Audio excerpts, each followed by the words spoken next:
जैसे कि हमने बात की थी कि क्या हमारे पास डुअल सिटीजनशिप है, कि अगर हम बाहर के भी नागरिक हैं, अब्रॉड के, जर्मनी के, एनी कंट्री, ठीक है, एग्जांपल जर्मनी लिया है मैंने, तो अगर हम किसी और कंट्री के नागरिक हैं, तो क्या हम इंडिया के भी नागरिक होंगे? क्या हमारे पास डुअल सिटीजनशिप्स हैं? तो हम कहेंगे नो, ऐसा नहीं हो सकता, हमारे पास डुअल सिटीजनशिप नहीं हो सकती, क्योंकि आर्टिकल 9 हमें इसकी परमिशन नहीं देता।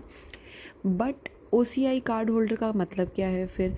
OCI का मतलब यही होता है कि हमारे पास ये सारे अधिकार नहीं हैं, हम सिर्फ यहाँ पे आ सकते हैं, अपने लोगों से मिल सकते हैं, हमारे को बार बार वीज़ा नहीं लगवाना पड़ता, हम यहाँ पे प्रॉपर्टी ले सकते हैं, इन्वेस्ट कर सकते हैं, एक्सेट्रा एक्सेट्रा। तो अब हमें ये देखना है कि हमारे क्या क्या राइट हमें नहीं मिलते हैं।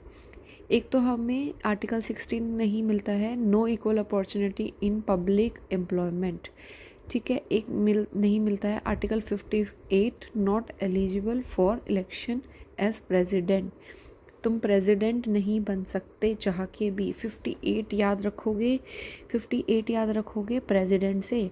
58 प्रेसिडेंट के क्या होते हैं? प्रेसिडेंट सबसे बड़ा होता है, प्रेसिडेंट के होते हैं ठाठ, ठाठ से बनता है 8।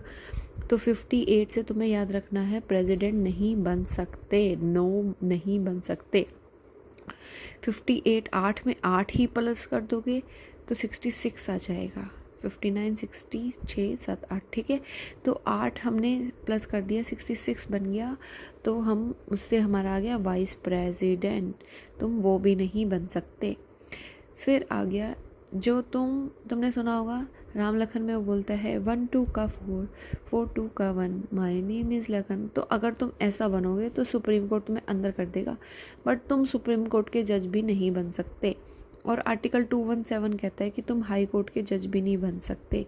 हाई कोर्ट का जज का नंबर तुम याद रखोगे 217, 217। 1 2 4 था, इसमें 217 है, देखो 1 2 2 1, ये तो याद हो गया। 4 1 2 का 4, 4 में 3 और प्लस कर देंगे तो हमारा हाई कोर्ट के जज भी तुम नहीं बन सकते।